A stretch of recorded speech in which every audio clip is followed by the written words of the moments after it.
Olá, meu amigo, minha amiga, meu irmão, minha irmã, todos bem? Vamos lá, dar continuidade então à leitura do livro de Romanos, né?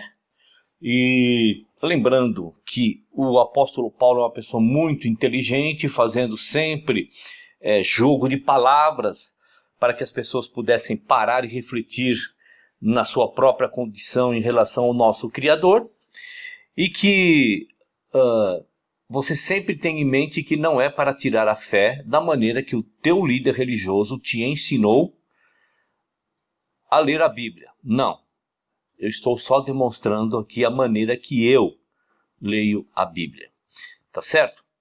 A característica do apóstolo Paulo aqui, antes da gente entrar para ler aqui, pelo menos no capítulo 4, 5 e 6, que vamos provavelmente ler esses 3 capítulos hoje, percebam que Paulo aqui, ele vai fazer logo no começo uma analogia de Abraão, né, que creu através do Espírito, né, ele acreditou na mensagem, não por causa da obra, e sim por causa da sua fé, e isso lhe foi imputado como justiça. Por que eu estou dizendo isso agora? Porque Paulo começa a fazer um jogo de palavras e para você prestar bem atenção nisso, tá certo? Vamos lá. Romanos capítulo 1, verso 1. Portanto, que diremos do nosso antepassado Abraão? Se de fato Abraão foi justificado pelas obras, ele tem do que se gloriar, mas não diante de Deus. Por quê? Ele tem de se gloriar do que ele fez para com ele mesmo. Mas para com o Criador, aqui está dizendo não. Tá certo? Que diz a Escritura? Abraão creu em Deus e isso lhe foi acreditado como justiça. Através do quê? Da fé e não das obras. Ora, o salário do homem que trabalha não é considerado como favor, mas como dívida. Todavia, aquele que não trabalha, mas confia em Deus, que se justifica... Vamos falar de novo. Todavia, aquele que não trabalha, mas confia em Deus, que justifica o ímpio, sua fé lhe é acreditada como justiça. Davi diz a mesma coisa quando fala da felicidade do homem a quem Deus acredita a justiça, independente das obras, independente do que ele possa fazer, só através da fé. Como são felizes aqueles que têm suas transgressões perdoadas, cujos pecados são apagados. Como é feliz aquele a quem o Senhor não atribui culpa. Destina-se esta felicidade apenas aos circuncisos ou também aos incircuncisos? Já dissemos que, no caso de Abraão, a fé lhe foi acreditada como justiça. A fé, e não as obras. Sob quais circunstâncias? Antes ou depois de ter sido circuncidado? Não foi depois, mas antes. Então a justiça foi imputada a Abraão porque ele creu, não porque ele fez alguma coisa. É isso que o apóstolo Paulo está fazendo aqueles homens raciocinarem e refletir. Em consequência, nós também. Verso 10. Sob quais circunstâncias? Antes ou depois de ter sido circuncidado? Não, depois. Não depois, mas antes. Assim, ele recebeu a circuncisão como sinal, como selo da justiça que ele tinha pela fé, quando ainda não fora circuncidado. Portanto, ele é o pai de todos os que creem, sem terem sido circuncidados, a fim de que a justiça fosse acreditada também a eles. E é igualmente o pai dos circuncisos, que não somente são circuncisos, mas também andam nos passos da fé que teve nosso pai Abraão antes de passar pela circuncisão. Não foi mediante a lei, não foi nada a ver com lei, que Abraão e sua descendência receberam promessa de que ele seria herdeiro do mundo, mas mediante a justiça que vem da fé. Isso que é o que Paulo está dizendo para as pessoas. Essa coisa de ficar cumprindo rituais, obrigações para o Criador, nada a ver, como também para Abraão, nada a ver, mas através do quê? Da fé. Pois, se os que vivem pela lei são herdeiros, a fé não tem valor e a promessa é inútil. Veja. Porque a lei produz a ira, onde não há lei, não há transgressão. Portanto, a promessa vem pela fé, para que seja de acordo com a graça, e seja assim garantida a toda a descendência de Abraão, não apenas aos que estão sob o regime da lei, mas também aos que têm a fé que Abraão teve. Ele é o pai de todos nós. Percebam, amigos, que Paulo está pedindo para aquelas pessoas observarem que Abraão, que tanto eles dizem que, que são o pai deles, né? Porque foi tudo através dele, a justiça, a promessa lhe foi imputada e dada e cumprida não porque ele fez alguma coisa, não, e sim porque ele teve fé, tá certo? Como está escrito, eu o constituí pai de muitas nações. Ele é o nosso pai aos olhos de Deus, em quem creu, em quem teve fé. O Deus que dá vida aos mortos e chama à existência coisas que não existem como se existissem. Abraão, contra toda a esperança, em esperança creu, em esperança teve fé, tornando-se assim pai de muitas nações, como foi dito ao seu respeito. Assim será a sua descendência. Verso 19. Sem se enfraquecer na fé, reconheceu que o seu corpo já estava sem vitalidade, pois já contava cerca de 100 anos de idade e que também o ventre de Sara já estava sem vitalidade. Mesmo assim, não duvidou, mesmo assim continuou tendo fé. Nem foi incrédulo em relação à promessa de Deus, mas foi fortalecido em sua fé e deu glória a Deus, estando plenamente convencido de que ele era poderoso para cumprir o que havia prometido. Em consequência, isso lhe foi também creditado como justiça. As palavras lhe foi creditado, não foram escritas apenas para ele, mas também para nós, a quem Deus creditará justiça, para que nós que cremos naquele que ressuscitou dos mortos a Jesus, nosso Senhor. Pronto. Então Paulo está dizendo o seguinte, da mesma fé que Abraão teve fé, para nós a justiça também será imputada para nós que cremos em Cristo, aquele que foi ressuscitado dos mortos. Não é para crer no teu pastor, não é para crer na tua denominação, no dízimo que você dá, na oferta, não, é em Cristo. Verso 25, ele foi entregue à morte por nossos pecados e ressuscitado para nossa justificação. Veja, de que maneira que somos justificados? Sendo membro de alguma denominação, sendo dizimista, sendo cantor, sendo ofertante, frequentando o templo, construindo o templo? Não. Como? Tendo fé no Cristo. Terminamos aqui o capítulo 4. Não vimos aqui Paulo pedindo para construir templo, tijolinho, tijolinho, placa, entrar, fazer parte de hall de membros, absolutamente nada. Vamos lá. Romanos capítulo 5. Tendo sido, pois, justificado pela fé, temos paz com Deus. Nosso Senhor, vamos falar novamente, vamos lá. Tendo sido, pois, justificados pela fé, temos paz com Deus. Por quem? Frequentando igreja? Estando debaixo da autoridade pastoral? Não. Temos paz com Deus por nosso Senhor Jesus Cristo. Temos paz com Deus, o que é isso? Agora temos acesso ao Criador através do nosso Senhor Jesus Cristo e não através do teu líder espiritual. Por meio de quem obtivemos acesso pela fé a esta graça na qual agora estamos firmes e nos gloriamos na esperança da glória de Deus. Não só isso, mas também nos gloriamos nas tribulações, porque sabemos que a tribulação produz perseverança. A perseverança, um caráter aprovado, e o caráter aprovado, esperança.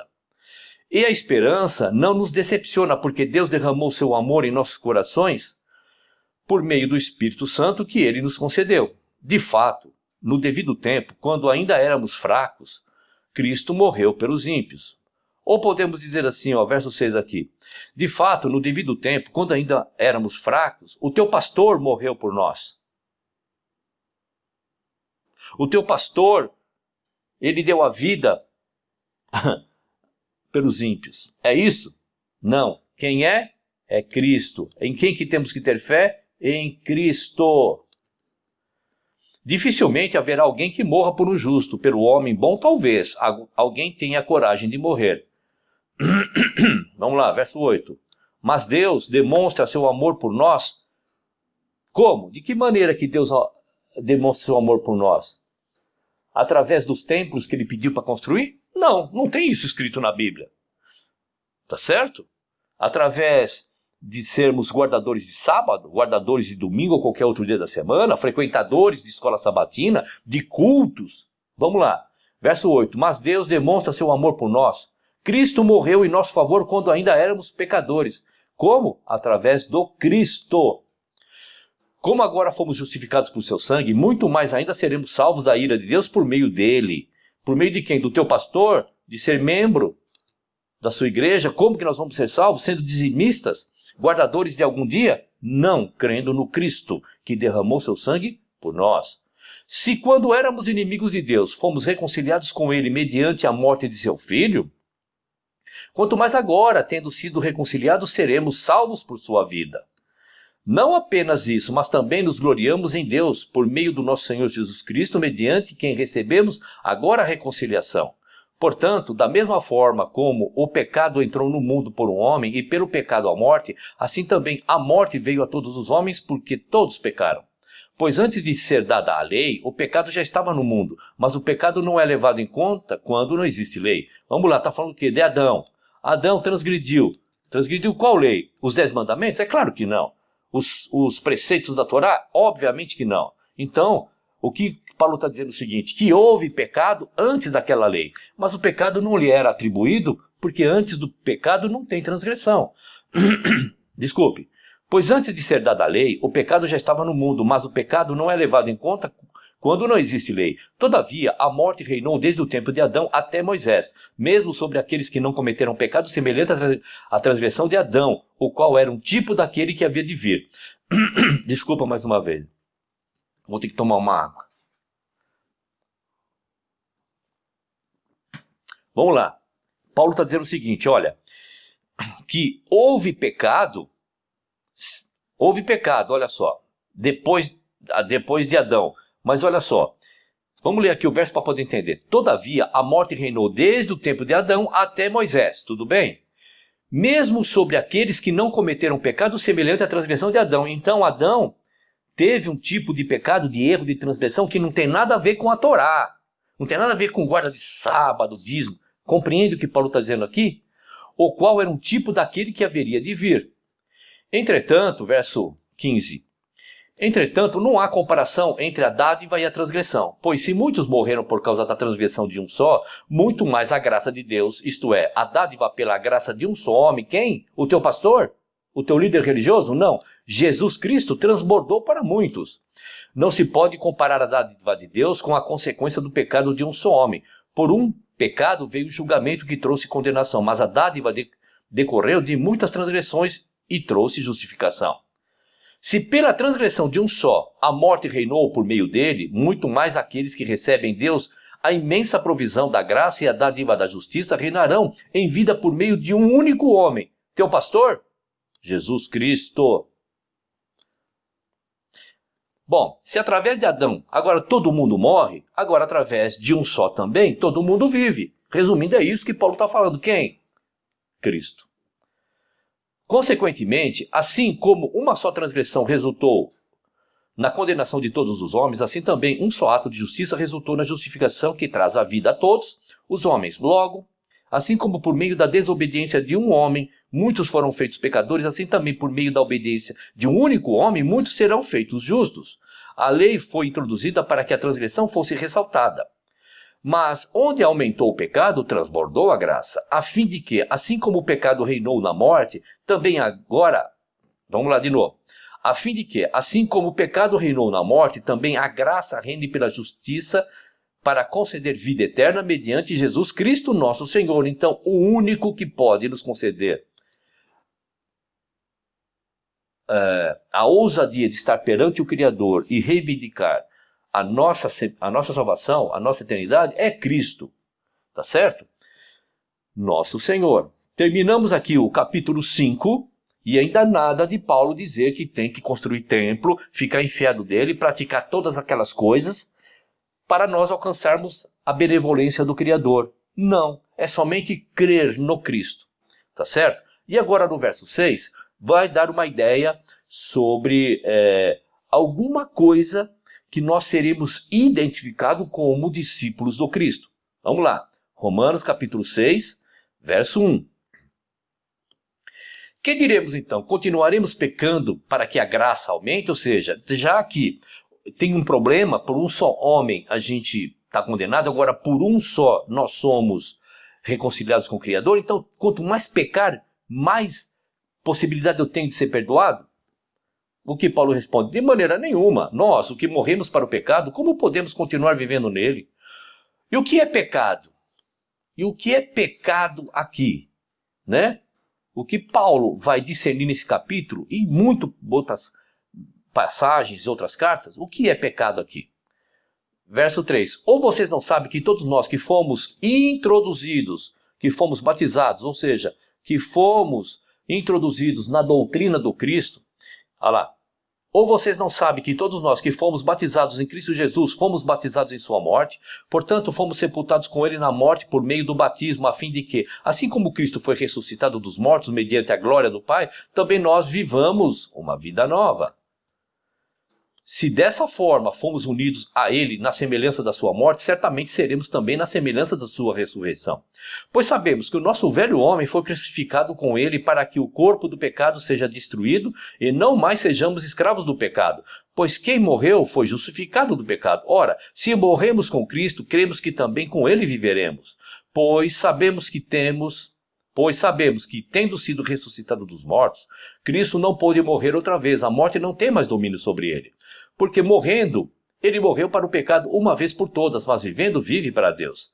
Da mesma forma, considerem-se mortos para o pecado, mas vivos para Deus no seu pastor, no seu líder religioso, no seu padre, no seu guru, no teu pai de santo? Não, em Cristo Jesus. Portanto, vamos lá, agora Paulo vai começar a identificar os discípulos de Cristo, aqueles que têm fé em Cristo, e quais são os pecados aqui que Paulo fala que nos separa de Cristo e do Pai. Portanto, não permitam que o pecado continue dominando os seus corpos mortais, fazendo que vocês obedeçam aos seus desejos. Não ofereçam os seus membros dos seus corpos ao pecado, como instrumento de injustiça.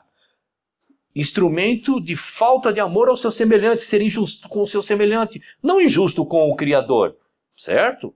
Antes ofereçam-se a Deus como que voltou da morte para a vida e ofereçam os membros dos seus corpos a Ele como instrumento de justiça, amando o seu semelhante, praticando o bem ao seu semelhante. Pois o pecado não os dominará, porque vocês não estão debaixo da lei, mas debaixo da graça. Ora, veja, a lei só nos mostra o quê? Que estamos perdidos. A lei só mostra isso. Não mostra absolutamente nada, mas debaixo da graça. Verso 15. Então, vamos pecar porque não estamos debaixo da lei, mas debaixo da graça? De maneira nenhuma. Então aqui Paulo já está agora dando o crivo dele. Ninguém mais deve estar debaixo da lei. Mas deve pecar por causa disso? Não, claro que não. Verso 16. Não sabem que quando vocês se oferecem a alguém para lhe obedecer como escravos, tornam-se escravos daquele a quem obedecem, escravos do pecado que leva à morte, ou escravos da obediência, ou da obediência que leva à justiça. Mas, graças a Deus, porque embora vocês tenham sido escravos do pecado, passaram a obedecer de coração à forma de ensino que lhe foi transmitida. Que ensino? Um novo mandamento vos dou. Amem-se uns aos outros como eu vos amei. Se alguém bater no teu rosto, dê outra face, pedir para dar uma milha, de 12 e assim por diante. Bem-aventurados os que dão e não os que recebem. Bem-aventurados os que choram, porque receberão o reino. E por aí vai, tá? Verso 17. Mas a graça de Deus... Deixa eu ver se é o 17 mesmo. É isso mesmo. Mas... graças a Deus, porque embora vocês tenham sido escravos do pecado, passaram a obedecer de coração a forma de ensino que lhes foi transmitida. Vocês foram libertados do pecado e tornaram-se escravos da justiça. Falo isso em termos humanos, por causa das suas limitações humanas. Assim como vocês ofereceram os membros dos seus corpos em escravidão à impureza e à maldade, maldade, fazer mal ao seu próximo, que leva à maldade, ofereçam-nos agora em escravidão a justiça, fazer justiça com o teu semelhante, amar o teu semelhante, ser justo com ele, ser bom com ele, ser reto com ele, que leva à santidade. Quando vocês eram escravos do pecado, eram livres da justiça. Que fruto colheram então das coisas das quais agora vocês se envergonharam? Ou se envergonham? O fim delas é a morte. Mas agora que vocês foram libertos, vamos falar de novo. Mas agora que vocês foram libertados do pecado e se tornaram escravos de Deus, o fruto que colhem leva à santidade e o seu fim é a vida eterna. Pois o salário do pecado é a morte, mas o dom gratuito de Deus é a vida eterna em Cristo Jesus, nosso Senhor.